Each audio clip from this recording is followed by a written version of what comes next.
আসসালামু আলাইকুম রহমতুল্লাহি ওবারাকাতু। আপনারা দেখতে পাচ্ছেন ওহুদের ময়দান। এই ওহুদের ময়দানে আল্লাহর হাবিব জনাবি মোহাম্মদ রসুল্লাহ সাল্লাহ সাল্লামের দান মোবারক শহীদ হয়ে গিয়েছিল। এরপরে এই ওহুদের ময়দানে আল্লাহর হাবিব জনাবি মোহাম্মদ রসুল্লাহ সাল্লাহ আলাইহি ওয়াসাল্লামের মাথার মধ্যে হেলমেটের একটা অংশ ঢুকে গিয়েছিল, যার কারণে নবীজি এখানে সেন্সলেস হয়ে জমিনে পড়েছিলেন। রক্ত দিয়ে মাটি লাল হয়ে গিয়েছিল। তারপর আল্লাহর হাবিব যখন অজ্ঞান হয়ে পড়ে থাকলেন, তখন কাফেররা চতুর্দিকে প্রচার করলো যে কুতিলা মোহাম্মদকে কতল করা হয়েছে। এই মসজিদ থেকে এই যে পাহাড়টি আপনারা দেখতে পাচ্ছেন, পুরো পাহাড়টাই হচ্ছে ওহুদের পাহাড়। এই ওহুদের পাহাড়ের নিচের যে অংশটা, এটাই হচ্ছে ওহুদের ময়দান। এখানেই ওহুদের যুদ্ধ হয়েছিল। এখানেই আল্লাহর হাবিবের চাচা হামজা রাদিয়াল্লাহু তাআলা আনহুয়ের হত্যা করে তার কলিজা চিবে খেয়েছিল। এরপরে এখানেই আল্লাহর হাবিবের একটি দাঁত মোবারক শহীদ হয়ে গিয়েছিল। এখানেই আল্লাহর নবীর শরীরের রক্ত ঝরেছিল। আমি সেই ময়দানটি আপনাদেরকে পর্যায়ক্রমে দেখাচ্ছি, আপনারা দেখতে থাকুন।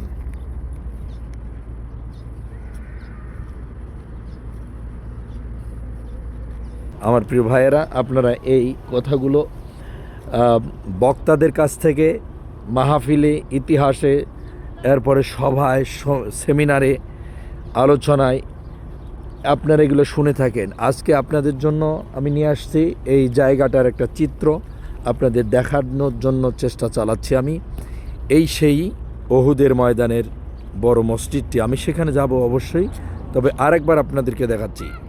এই মসজিদ থেকে এই যে পাহাড়টি আপনারা দেখতে পাচ্ছেন, পুরো পাহাড়টাই হচ্ছে ওহুদের পাহাড়।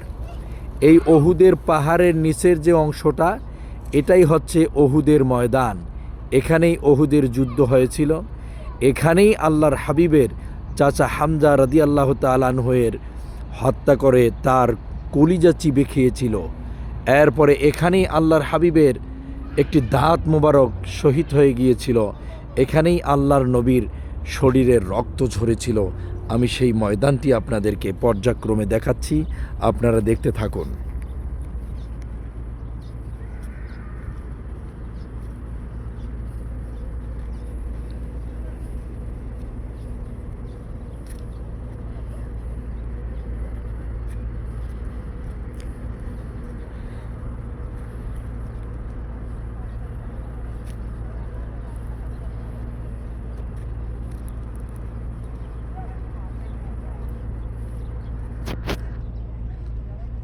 আপনারা দেখতে পাচ্ছেন সেই মসজিদটি, বিশাল একটি মসজিদ। সেখানে লোকজন এসে দেখতেছেন। ওহুদের ময়দানে আপনাদেরকে নিয়ে আসছি আমি, যে বিশাল একটি মসজিদ। বাংলাদেশে কোন জেলা ভাই, কোন জায়গা? টাঙ্গাইল, মধুপুর এলাকা। কোন জায়গা? নাগরপুর। আপনি ভাইজান? গাইবান্ধা ভাইজান। আপনি ভাইজান? জি জি জি, মাশাল্লাহ। আপনারা দেখতে পাচ্ছেন ওহুদের ময়দানের বিশাল একটি মসজিদ। এই সেই ওহুদের পাহাড়। আপনারা দেখতেছেন যে পাহাড়টি, এটাই হচ্ছে ওহুদের পাহাড়। এই ওহুদের পাহাড়ের নিচের যে ফাঁকা জায়গাটি, এই অংশটিতে সংগঠিত হয়েছিল ওহুদের যুদ্ধ। এই ওহুদের যুদ্ধের এই ময়দানেই হযরত রাসূল করিম সাল্লাল্লাহু আলাইহি ওয়াসাল্লামের প্রিয় চাচা হামজা রাদিয়াল্লাহু তাআলা আনহুকে হত্যা করে তার কলিজা চিবে খেয়েছিল। আর এই ময়দানে আমার প্রিয় হাবিবের রক্ত ঝরেছিল। এই মাটিতে আল্লাহর নবীর শরীরের রক্ত পড়ে মাটি লাল হয়ে গিয়েছিল। এই মাটিতেই, এখানে এই জায়গাটিতে আল্লাহ রসুল সাল্লাল্লাহু আলাইহি ওয়াসাল্লাম যুদ্ধ করার সময় তার মাথার হেলমেটের একটি অংশ মাথার মধ্যে ঢুকে গিয়েছিল, যার কারণে আল্লাহর হাবিব জনাবি মোহাম্মদ রসুল্লাহ সাল্লাহ সাল্লাম সেন্সলেস হয়ে পড়ে যখন থাকলেন, এরপরেই কাফেররা এখানে প্রকাশ করেছিল যে কুতিলা মোহাম্মদকে কতল করা হয়েছে, হত্যা করা হয়েছে। এই মিথ্যে কথা রটাইয়া মুসলমানদের মানসিক ভাবে তাদের দুর্বল করে দেওয়ার জন্য কাফেররা এটি প্রচার করেছিল। আপনারা দেখতে পাচ্ছেন সেই উহুদের ময়দানের বড় মসজিদটি আমি বারবার দেখাচ্ছিলাম যাতে আপনাদের দেখতে অসুবিধা না হয়। উহুদ পাহাড়, আপনাদের যে পাহাড়টি আমি দেখাচ্ছিলাম, এদিকে সে পাহাড়ের আরও একটি অংশ আপনাদেরকে আমি দেখাবো। মসজিদের ডান দিকে যে পাহাড়টি অবস্থান করছে সেই পাহাড়টিও হচ্ছে উহুদের ময়দানের পাহাড়টি। এই পাহাড়ের ওপরে না জানি কত সাহাবী উঠেছিলেন, এখানে না কত যুদ্ধ হয়েছিল, এখানে না রক্তক্ষয়ী এক সংঘাত হয়েছিল, এখানেই না সংগ্রাম হয়েছিল। আপনারা দেখতে পাচ্ছেন সেই উহুদের ময়দানের আরও একটি পাহাড়, এই যে সেই পাহাড়, এখানে মানুষেরা যাচ্ছে দাঁড়াচ্ছে। এই উহুদের ময়দানে এই মসজিদের ডান দিকে যে পাহাড়টি সেটাও মসজিদে আপনাদের উহুদের ময়দানের একটি পাহাড়। আপনারা আরও এই যে পাহাড়গুলো দেখতেছেন বাম দিকে, এই পাহাড়গুলো এর নিচের যে জায়গাটা, এখানেই সংগঠিত হয়েছিল উহুদের যুদ্ধ। এই যুদ্ধের ময়দানে হামজা রাদিয়াল্লাহু তাআলা আনহুকে হত্যা করে কাফেররা তার কলিজা চিবিয়েছিল। বিশ্বনবী জনাবি মুহাম্মদ রাসূলুল্লাহ সাল্লাল্লাহু আলাইহি ওয়াসাল্লামের রক্ত এই মাটিতে ঝরেছিল। হে ইমানদারেরা, আপনারা তাকায় দেখুন, এই সেই জায়গাগুলো, এখানেই স্মৃতি রয়েছে আমার হাবিবের, এখানেই রক্ত ঝরেছে আমার রাসূলুল্লাহর। এই সেই মাটিতে আল্লাহর হাবিবের রক্ত পড়ে এই মাটি লাল হয়ে গিয়েছিল। সেই উহুদের ময়দানের পাহাড়গুলো আমি আপনাদেরকে ধীরে ধীরে পর্যায়ক্রমে দেখাচ্ছি, আপনারা দেখতে থাকুন। এই সেই উহুদের ময়দানের পুরো অংশ আপনারা দেখতে থাকুন। অনেক বড় একটি জায়গা, এটাই হচ্ছে উহুদের ময়দান। আর আমি মসজিদটার দিকে আর একটু এগোচ্ছি, এখানে গিয়ে হয়তোবা দেখতে পাবো অনেকগুলো স্মৃতি বিজড়িত অবস্থায় রয়েছে। প্রিয় ভাইয়েরা, আপনারা দেখতে থাকুন। মানুষ এখানে আসছে স্মৃতিগুলো দেখছে, তাই আমিও এখানে যাচ্ছিলাম। অনেকে আসছে দোয়া মুনাজাত করতেছে, কবর জিয়ারত করতেছে, এভাবে চলছে। সারা পৃথিবীর আল্লাহ রসুলের আশেকরা, প্রেমিকরা এখানে পঙ্গপালের মধ্যে আসতেছে শুধু এক নজর দেখাবার জন্য। আপনারা দেখতে পাচ্ছেন যে উহুদের ময়দানে যে যুদ্ধ হয়েছিল, সেই যুদ্ধের ময়দানে যে সাহাবীরা আপনার নিহত হয়েছিলেন বা শহীদ হয়েছিলেন, এবং তাদের যে কিছু স্থাপনা এই জায়গায় অবস্থান করছে, এই যে ফাঁকা জায়গাটায়, মসজিদের যে বাইরের অংশটা, এখানেই এই জায়গাটাই আপনাদের দেখাচ্ছিলাম। আপনারা আরও একটু ভালোভাবে দেখুন। আমি মসজিদটার কাছে এসেছি, মসজিদের কাঠ থেকে ডানে এবং বামের অংশটি আমি আপনাদেরকে দেখাচ্ছি। এই সেই উহুদের পাহাড়, এই সেই উহুদের যুদ্ধের ময়দান, এই সেই উহুদের মাঠ, এই সেই উহুদের স্থাপনা। আপনারা দেখতে থাকুন, আমি আপনাদেরকে পুরো এরিয়াটা ঘুরে ঘুরে দেখাচ্ছি।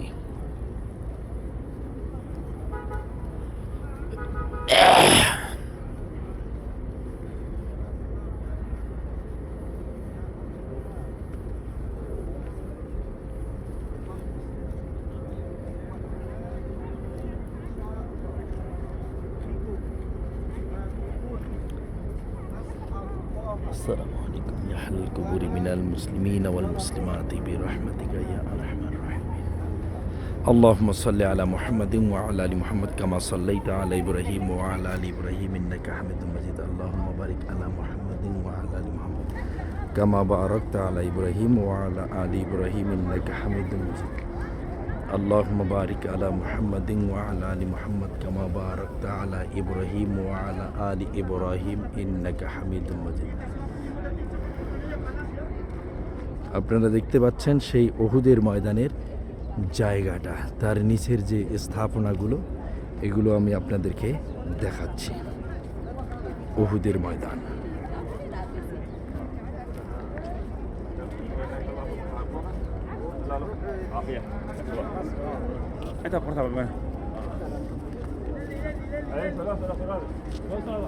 উহুদের ময়দানের যে মসজিদটি, এর পাশে আমি চলে আসছি এবং পাহাড়ের ওই জায়গাটিতে আমি যাচ্ছি আপনাদেরকে দেখানোর জন্য। আপনারা দেখতে থাকুন উহুদের ময়দানে অবস্থানরত হাজার হাজার রসুল প্রেমিক এবং আশিকরা এখানে এসে জড়ো হচ্ছেন। আমি একটু সকাল সকাল আসছিলাম যাতে ভিড় না হয় বা জাম না হয়ে যায়, তারপরেও এসে দেখলাম যে আমি সবার পিছনে পড়ে গেছি। সেই উহুদের ময়দানের যে পাহাড়টি যেখানে লোকজন উঠছে, সেই পাহাড়েও যুদ্ধ হয়েছিল। আমি ওই পাহাড়ের উপরে আমি উঠতেছি, আপনারা দেখতে পাচ্ছেন আমি এই পাহাড়ের উপরে উঠতেছি। আপনাদের আমি দেখাচ্ছি এই সেই উহুদের ময়দানের এই যে মসজিদের যে অংশটি, এটি হচ্ছে এই।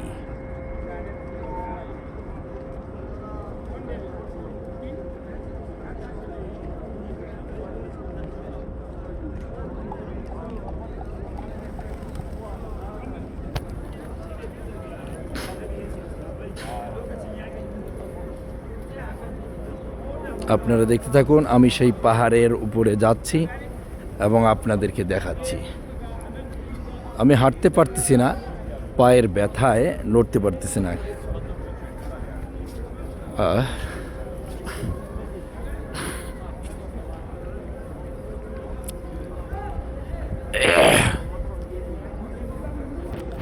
আপনারা নিশ্চয়ই দেখছেন যে উহুদের ময়দানে donc mën nañ delluwaat mais yéefee ñoom dañu bañoon delluwaat dañu jàppoon julli dañoo commencé di leen yëpp léegi nag ñu bëgg ñëw nag dañuy jëflante loolu moo waral আপনারা উহুদের ময়দানের পুরো দৃশ্যটি দেখতে পাচ্ছেন আজকের এই ভিডিওতে। এগুলো পুরো এরিয়া জুড়ে উহুদের ময়দানের অংশ।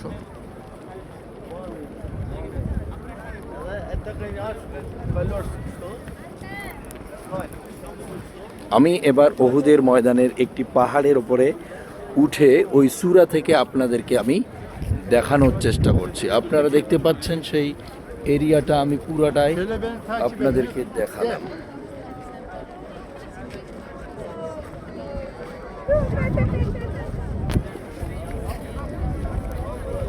আমি এবার উহুদের ময়দানের যে অংশটা আছে সেখানে আমি প্রবেশ করছি। জি জি জি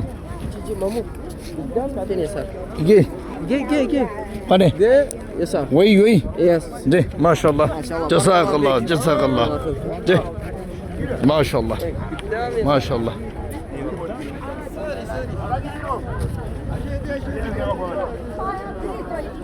আমি এই পাহাড়ের চূড়ার উপরে এখন যাব।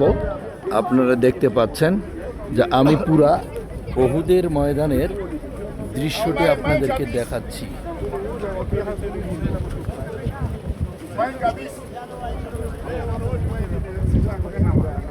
আপনারা দেখতে থাকুন, আমি ডানে বামে এবং উত্তর দক্ষিণে পূর্ব পশ্চিমে চতুর্দিকে আমি আপনাদেরকে ঘুরে দেখাচ্ছিলাম। আপনারা দেখতে থাকুন, এখানে না আসতে পারে এর সৌন্দর্যতা এবং লাবণ্যতা আপনারা বুঝবেন না।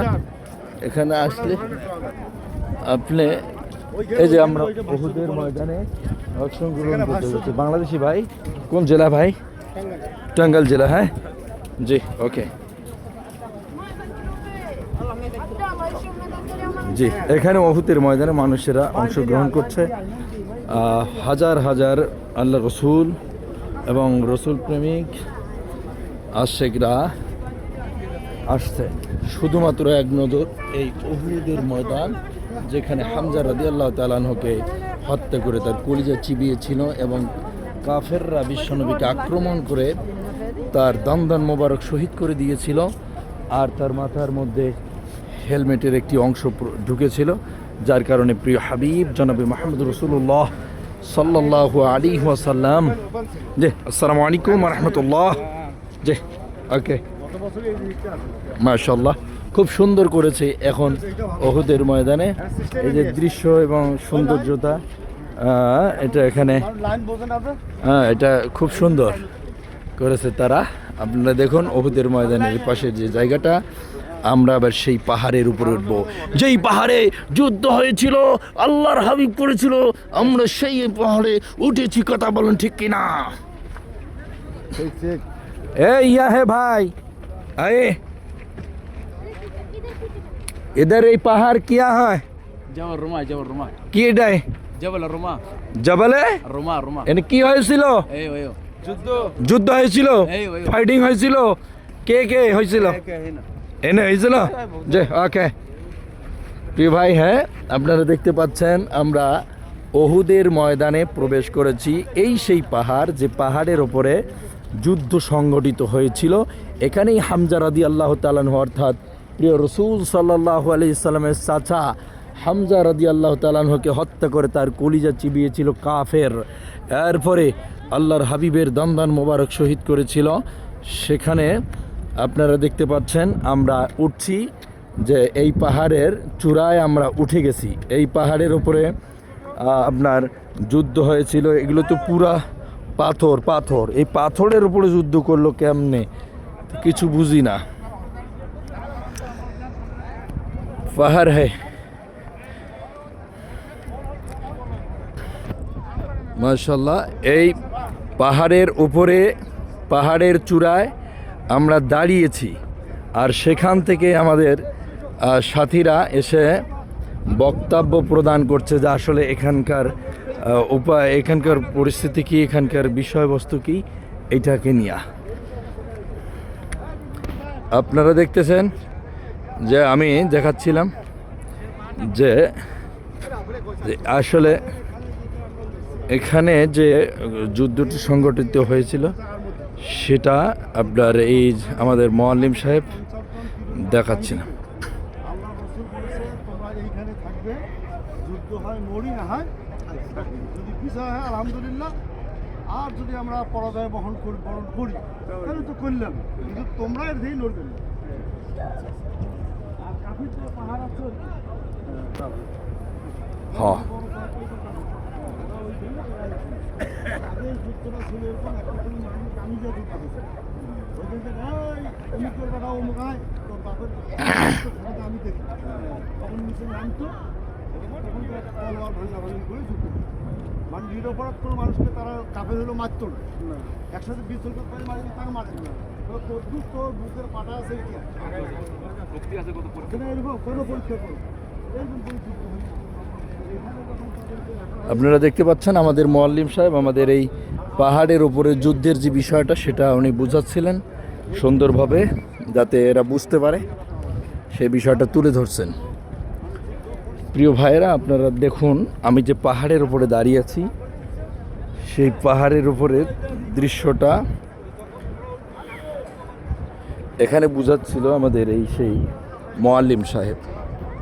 আমি যে পাহাড়ের উপরে দাঁড়িয়ে আছি, এই পাহাড়টার উপরে আল্লাহর হাবিব জনাবি মুহাম্মদ রাসূলুল্লাহ সাল্লাল্লাহু আলাইহি ওয়াসাল্লাম বলেছিলেন যে সাহাবীরা তোমরা এখানেই থাকবে কয়েকজন মিলে, আমরা যদি বিজয় অর্জন করি তারপরেও তোমরা এই পাহাড়ে বসে থাকবে, আর যদি আমরা পরাজিত হয়ে যাই তারপরেও তোমরা এখানে বসে থাকবে।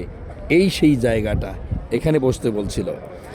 আর ভিন্ন দিকে কাফেররা অবস্থান করছিল ওই সেই পাহাড়ে, সেই পাহাড়ের উপরে কাফেররা অবস্থান করছিল। আর এখানে আল্লাহর হাবিব বলছে যে তোমরা এখানে কয়েকজন মিলে থাকো, আমরা জিতলেও থাকবে, হেরে গেলেও থাকবে। কিন্তু আল্লাহর হাবিব জনাবি মুহাম্মদ রাসূলুল্লাহ সাল্লাল্লাহু আলাইহি সাল্লামের কথাটাকে লঙ্ঘন করে সাহাবায়ে কেরাম যখন এই পাহাড় থেকে সরে গিয়ে ভিন্ন জায়গায় দাঁড়ালেন, তখনই চট করে ওই কাফেররা এই পাহাড় থেকে এসে এই পাহাড়ে ঢুকে পড়ে মুসলমানদের উপরে আক্রমণ চালিয়ে আল্লাহর হাবিবের দান্দান মোবারক শহীদ করে দিল। তারপরে নবীজির মাথার মধ্যে হেলমেটের একটা পাতি ঢুকে গেল, ফিনকি দিয়ে রক্ত বের হলো। আল্লাহর হাবিব জনাবি মুহাম্মদ রাসূলুল্লাহ সাল্লাল্লাহু আলাইহি সাল্লাম এই পাহাড়ের এই জায়গায় সেন্সলেস হয়ে পড়ে গেলেন, অজ্ঞান হয়ে পড়ে গেলেন।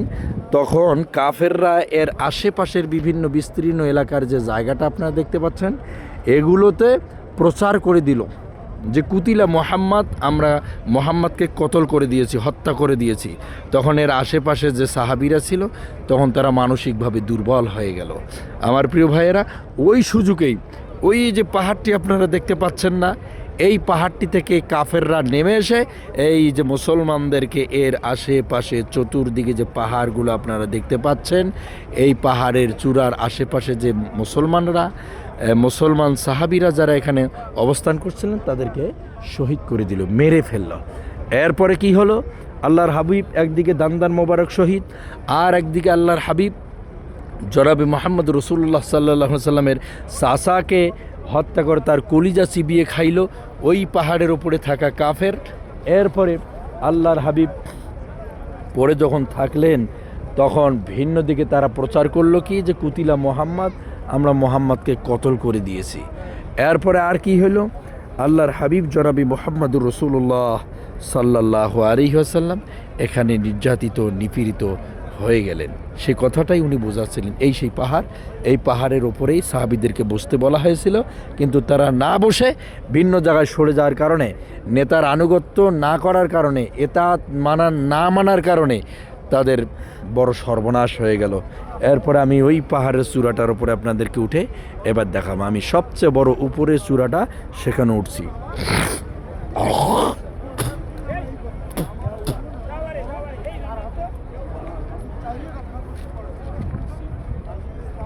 জি মাশাআল্লাহ,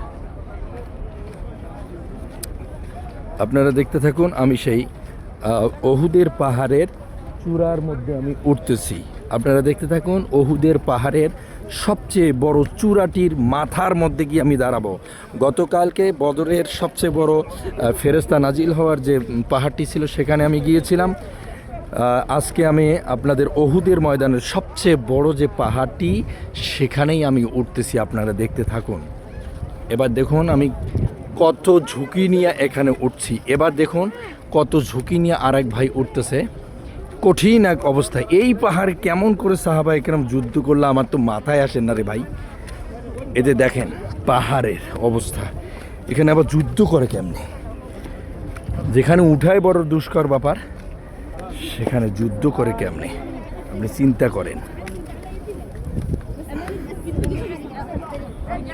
মাশাআল্লাহ, আমি সেই পাহাড়ের চূড়ার মধ্যে উঠে গেছি। আপনাদেরকে আমি দেখাচ্ছি সেই জায়গাটা। ওমা,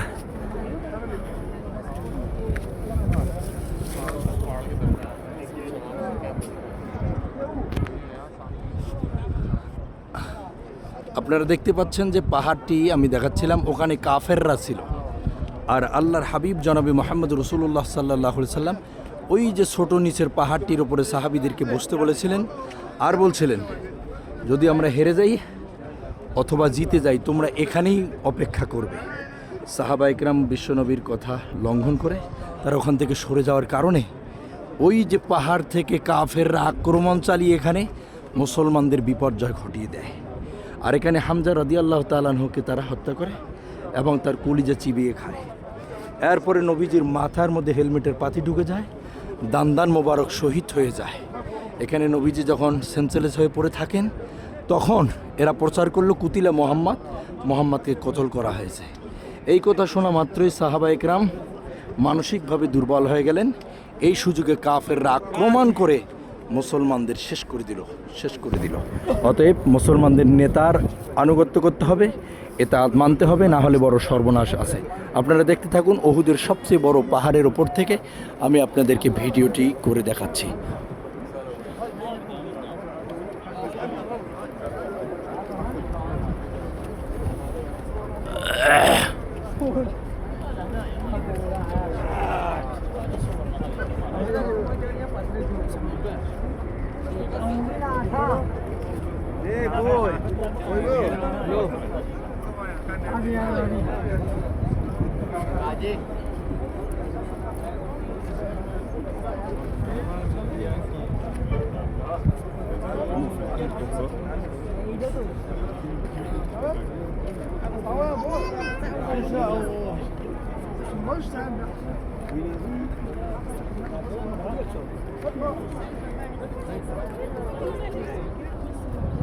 ওহুদের ময়দানে আসি কেমন লাগতেছে? ভালো লাগছে। এটা হচ্ছে সবচেয়ে বড় ওহুদের ময়দান, এর সবচেয়ে বড় পাহাড়।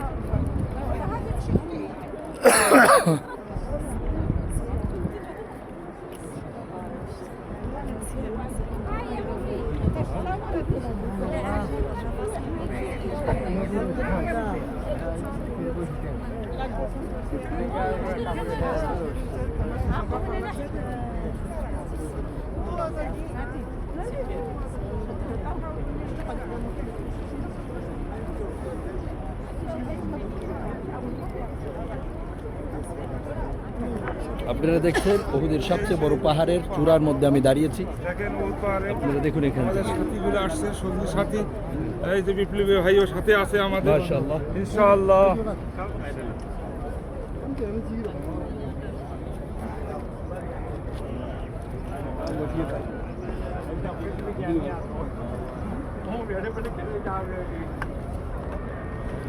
चल राजेश पाल ले चल चल इधर देखता चश्मे लिए दूसरे के ओ भाई